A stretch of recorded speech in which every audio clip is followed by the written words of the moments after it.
ಮೇ 4ನೇ ತಾರೀಕು ಸೋಮವಾರ ಪಂಚರಾಜ್ಯಗಳ ಫಲಿತಾಂಶ ಪ್ರಕಟವಾಗುವುದಕ್ಕಿದೆ. ಈ ಪಂಚರಾಜ್ಯಗಳ ಫಲಿತಾಂಶ ಪ್ರಕಟವಾದ ಬಳಿಕ ರಾಜ್ಯ ರಾಜಕಾರಣದಲ್ಲಿ ದೊಡ್ಡ ಮಟ್ಟದ ಬದಲಾವಣೆಗಳು ಸಂಭವಿಸುತ್ತಾ ಅನ್ನುವಂಥ ಪ್ರಶ್ನೆಯೊಂದು ಮೂಡುತ್ತಾ ಇದೆ. ಅದಕ್ಕೆ ಪೂರಕವಾದಂಥ ಬೆಳವಣಿಗೆ ಕಾಂಗ್ರೆಸ್ನಲ್ಲಿ ಸದ್ಯ ನಡೀತಾ ಇದೆ.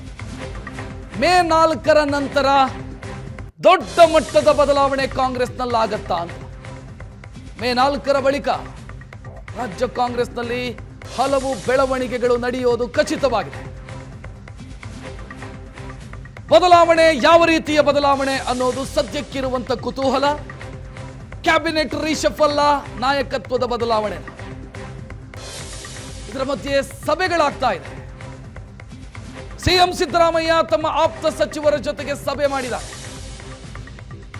ಈ ಸಭೆ ಮತ್ತು ಸಭೆಗೆ ಅವರು ಹೋದಂತ ರೀತಿ, ಆ ಸಭೆಯಲ್ಲಿ ಭಾಗಿಯಾದಂತ ನಾಯಕರು, ಇದೆಲ್ಲವೂ ಕುತೂಹಲ ಕಾರಣ ಆಗ್ತಾ ಇರೋದು. ತನ್ನ ಎಸ್ಕಾಟ್ ಬಿಟ್ಟು ಸಿದ್ದರಾಮಯ್ಯ ಅವರು ಸಭೆಯಲ್ಲಿ ಭಾಗಿಯಾಗ್ತಾರೆ. ರಹಸ್ಯವಾಗಿ ಸಭೆಯಾಗತ್ತೆ.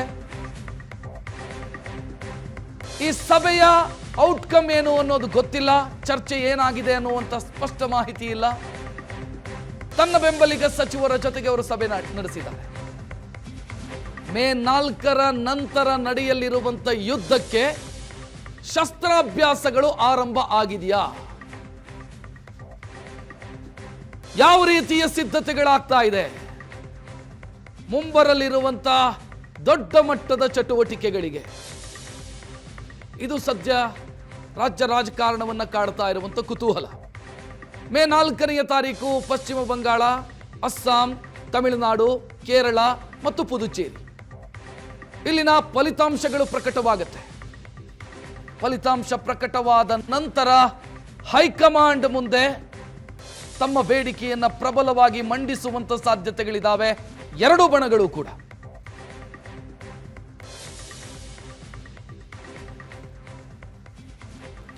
ಹೆಚ್ಚಿನ ಡೀಟೇಲ್ ನೀಡೋದಕ್ಕೆ ನಮ್ಮ ಪ್ರತಿನಿಧಿ ಮಾರುತೇಶ್ ನೇರ ಸಂಪರ್ಕದಲ್ಲಿ. ಮಾರುತೇಶ್, ಸದ್ಯ ನಡೀತಾ ಇರುವಂತ ಬೆಳವಣಿಗೆಗಳು ಮೇ 4ರ ನಂತರ ನಡೆಯಲಿರುವಂತ ಯುದ್ಧಕ್ಕೆ ತಯಾರಿ ಆಗ್ತಾ ಇರೋದಾ? ಅಂದ್ರೆ ಆ ಶಸ್ತ್ರಾಭ್ಯಾಸ ನಡೀತಾ ಇರೋದಾ ಹೇಗೆ? ಖಂಡಿತ ಹೌದು. ಯಾಕೆಂದರೆ ಮೇ 4ರ ಬಳಿಕ ಬೆಳವಣಿಗೆಗಳು ನಿಶ್ಚಿತವಾಗಿಯೂ ನಡೆಯುತ್ತೆ ಅನ್ನೋದು ಎಲ್ಲರಿಗೂ ಅರಿವಿಗೆ ಬಂದಿದೆ. ಆ ಕಾರಣಕ್ಕಾಗಿ ಇಷ್ಟು ದಿನ ಸಿದ್ದರಾಮಯ್ಯ ಆಪ್ತ ಬಳಗದ ಸಚಿವರು 2-3 ಸೇರಿ ಸಭೆಗಳನ್ನು ನಡೆಸ್ತಾ ಇದ್ರು. ಆದರೆ ಸ್ವತಃ ಮುಖ್ಯಮಂತ್ರಿಗಳೇ ಈ ಸಭೆಯಲ್ಲಿ ಭಾಗಿಯಾಗಿರ್ತಕ್ಕಂಥದ್ದನ್ನು ಗಮನಿಸಿದರೆ ಮೇ 4ರ ಬಳಿಕ ಕಾಂಗ್ರೆಸ್ನ ಒಳಗೆ ಒಂದು ದೊಡ್ಡ ಮಟ್ಟದ ರಾಜಕೀಯ ಬೆಳವಣಿಗೆಗಳು ನಡೆಯೋದು ಮುನ್ಸೂಚನೆ ನೀಡಿದ ಹಾಗೆ ಕಾಣಿಸ್ತಾ ಇದೆ. ಸುಮಾರು 3 ತಾಸು ಸಭೆ ನಡೆಸಿದ್ದಾರೆ ರಕ್ಷತ್. ಅದರಲ್ಲಿ ಸಿದ್ದರಾಮಯ್ಯನವರು 2 ತಾಸು ಸಭೆಯಲ್ಲಿ ಇದ್ದರು. ಭಾಳ ಸುದೀರ್ಘವಾಗಿ ಈ ಡಿಸ್ಕಷನ್ಸ್ಗಳು ನಡೆದಿದೆ. ಮೇ 4ರ ಬಳಿಕ ತೀರ್ಮಾನಗಳು ಆಗತ್ತೆ. ಆದರೆ ಏನು ತೀರ್ಮಾನ ಆಗುತ್ತೆ ಅನ್ನುವಂಥದ್ದು ಯಾವ ಸಚಿವರಿಗೂ ಗೊತ್ತಿಲ್ಲ ಮತ್ತು ಮುಖ್ಯಮಂತ್ರಿಗಳಿಗೂ ಕೂಡ ಹೈಕಮಾಂಡ್ ಯಾವ ಕಾಲನ್ನು ತೆಗೆದುಕೊಳ್ಬೋದು ಅನ್ನೋದು ಕೂಡ ಗೊತ್ತಿಲ್ಲ. ಆದರೆ ಮುಖ್ಯಮಂತ್ರಿಗಳು ಸಭೆಯಲ್ಲಿ ವಿಶ್ವಾಸವನ್ನು ವ್ಯಕ್ತಪಡಿಸಿದ್ದಾರೆ, ಆ ರೀತಿಯಾದಂಥ ಯಾವುದೇ ಬದಲಾವಣೆಗಳನ್ನು ಮಾಡೋದಿಲ್ಲ ಅಂತ. ಆದರೆ ಆಪ್ತ ಸಚಿವರಿಗೆ ಆ ರೀತಿ ಅನ್ನಿಸ್ತಾ ಇಲ್ಲ. ಅವರು ಸಭೆಯಲ್ಲಿ ಒಂದು ಸಲಹೆಗಳನ್ನು ಕೂಡ ಕೊಟ್ಟಿದ್ದಾರೆ.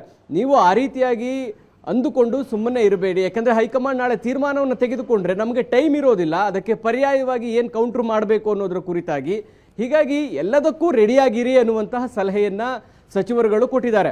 ಮತ್ತು ಶಾಸಕರ ಬಲಾಬಲ ವಿಚಾರದಲ್ಲೂ ಕೂಡ ನೀವು ಅಂದುಕೊಂಡಿದ್ದು ಬೇರೆ ಇದೆ, ವಾಸ್ತವವೇ ಬೇರೆ ಇದೆ. ಹಾಗಾಗಿ ಶಾಸಕರನ್ನು ಹಿಡಿದಿಟ್ಕೊಳ್ಳುವಂಥದ್ದಿರ್ಬೋದು, ಅವರ ವಿಶ್ವಾಸ ಗಳಿಸುವಂಥದ್ದಿರ್ಬೋದು, ಈ ಕಡೆಗೂ ಹೆಚ್ಚಿನ ಗಮನವನ್ನು ಹರಿಸಿ ಅನ್ನುವಂಥದ್ದನ್ನು ಹೇಳಿದ್ದಾರೆ. ಅಥವಾ ನಿಮ್ಮ ಮನಸ್ಸಿನಲ್ಲಿ ಇರ್ತಕ್ಕಂಥ ಮುಕ್ತವಾದಂಥ ಅಭಿಪ್ರಾಯಗಳನ್ನು ನಮ್ಮ ಜೊತೆ ಹಂಚಿಕೊಂಡ್ರೆ ಅದಕ್ಕೆ ಪೂರಕ ಅನ್ನುವಂತೆ ನಾವುಗಳು ಕೂಡ ತಯಾರಿಯನ್ನು ಮಾಡ್ಕೊಳ್ಬೋದು ಅನ್ನುವಂಥದ್ದನ್ನು ಕೂಡ ಮುಖ್ಯಮಂತ್ರಿಗಳಿಗೆ ಸಚಿವರುಗಳು ಹೇಳಿದ್ದಾರೆ. ಹಾಗಾಗಿ ಮೇ 4ರ ಬಳಿಕ ಕಾಂಗ್ರೆಸ್ನ ಒಳಗೆ ಒಂದು ದೊಡ್ಡ ಮಟ್ಟದ ರಾಜಕೀಯ ಬೆಳವಣಿಗೆಗಳು ನಡೆಯೋದು ನಿಶ್ಚಿತ ಅನ್ನೋದು ಈ ಸಭೆಯಿಂದ ತಿಳಿತಾ ಇದೆ. ಅಂದರೆ ಮುಖ್ಯಮಂತ್ರಿಗಳ ನೇತೃತ್ವದಲ್ಲಿ ಸಭೆ ನಡೆಸೋದಕ್ಕಿಂತ ಮುಂಚಿತವಾಗಿ ಸತೀಶ್ ಜಾರಕಿಹೊಳಿ, ಪರಮೇಶ್ವರ್ 1-to-1 ಮಾತನಾಡಿದ್ರು. ಸತೀಶ್ ಜಾರಕಿಹೊಳಿ, ಪರಮೇಶ್ವರ್, ಜಮೀರ್ ಅಹಮದ್, ದಿನೇಶ್ ಗುಂಡೂರಾವ್ ಕೂಡ ಚರ್ಚೆ ನಡೆಸಿದ್ರು. ಮಾದೇವಪ್ಪ ಕೂಡ ಜಾಯಿನ್ ಆಗಿದ್ರು.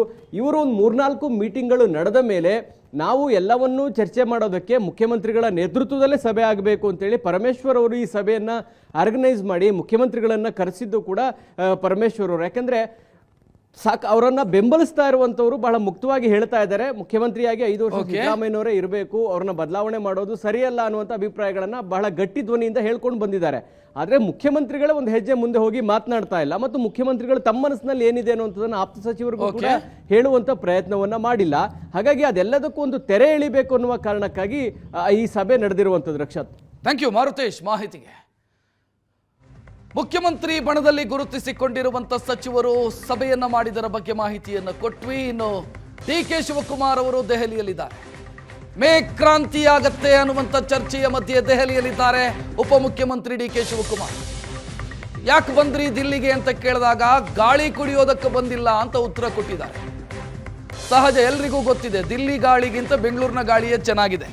ಗಾಳಿ ಕುಡಿಯೋದಕ್ಕಂತೂ ಹೋಗಿಲ್ಲ, ನಾನು ಗಾಳಿ ಕುಡಿಯೋದಕ್ಕೆ ಬಂದಿಲ್ಲ ಅಂತ ಡಿ.ಕೆ. ಶಿವಕುಮಾರ್ ಉತ್ತರಿಸಿ, ನಂತರ ನಾನು ಯಾರನ್ನ ಭೇಟಿಯಾಗಿದ್ದೀನಿ ಅನ್ನೋದನ್ನು ಹೇಳಲ್ಲ, ಬಿಸಿಲಿದೆ ನೀರು ಕುಡಿಯಬೇಕಿದೆ ಅಂತ ಮಾತನಾಡಿದ್ದಾರೆ. ಹೈಕಮಾಂಡ್ನ ನಾಯಕರನ್ನ ಭೇಟಿಯಾಗಿದ್ದೀನಿ, ಯಾರನ್ನ ಭೇಟಿಯಾಗಿದ್ದೀನಿ ಅಂತ ಹೇಳೋದಿಲ್ಲ ಅಂತ ಡಿ.ಕೆ. ಶಿವಕುಮಾರ್ ಹೇಳಿದ್ದಾರೆ. ಒಂದು ಗೂಢಾರ್ಥದಲ್ಲಿ ಮಾತನಾಡಿದ್ದಾರೆ, ಬಿಸಿಲಿದೆ ನೀರಿನ ಅಗತ್ಯ ಇದೆ ಅಂತೆಲ್ಲ ಮಾತನಾಡಿದ್ದಾರೆ. ಇದೆಲ್ಲವೂ ಕೂಡ ಮೇ 4ರ ನಂತರದ ಬೆಳವಣಿಗೆಗೆ ಪೂರಕವಾಗಿ ನಡೀತಾ ಇರುವಂಥ ಚಟುವಟಿಕೆಗಳು ಅನ್ನೋದು ಸ್ಪಷ್ಟವಾಗ್ತಿದೆ. ದೆಹಲಿ ವಿಶೇಷ ಭೇಟಿ. ಹೈದರಾಬಾದ್ ಹೋಗಿದ್ದೆ, ನಂದೊಂದು ಖಾಸಗಿ ಕಾರ್ಯಕ್ರಮ ಇತ್ತು. ಸ್ಟ್ಯಾಚ್ಯೂ ಆಫ್ ಯೂನಿಟಿ ಹೋಗಿದ್ದೆ, ರಾಮಾನುಜನ್ ಅವ್ರದ್ದು, ನಾನು ನನ್ನ ಕುಟುಂಬದವರು ಮುಗಿಸಿ ಬೆಂಗಳೂರು ಬಂದಿದ್ದೀನಿ, ಡೆಲ್ಲಿಗೆ ಬಂದಿದ್ದೀನಿ. ಡೆಲ್ಲಿಲಿ ಗಾಳಿಗಿಳಿ ಕುಡಿಯೋಕೆ ಬಂದಿಲ್ಲ ನಾನು. ಯಾರ್ಯಾರು ನೀರು ಕುಡ್ಸಕ್ ಬಂದಿದ್ದೀರಾ ಸರ್? ರಾಜನಾಥ್ ಸಿಂಗ್ ಅವ್ರದ್ದು ಭೇಟಿ ಇದೆ, ನಾನು ನಮ್ಮ ಆಫೀಸರ್ಸ್ ಎಲ್ಲ ಭಾಳ ಹಿಂದೆನೆ ಟೈಮ್ ಕೇಳಿದ್ದು.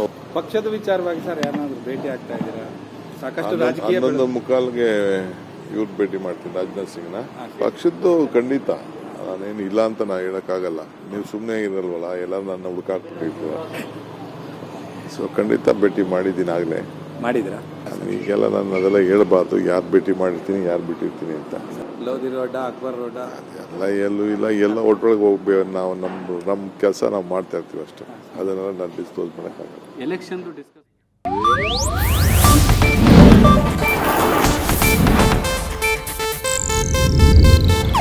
ಇದು ಏಷ್ಯಾನೆಟ್ ನ್ಯೂಸ್ ನೆಟ್ವರ್ಕ್ ಪ್ರಸ್ತುತಿ.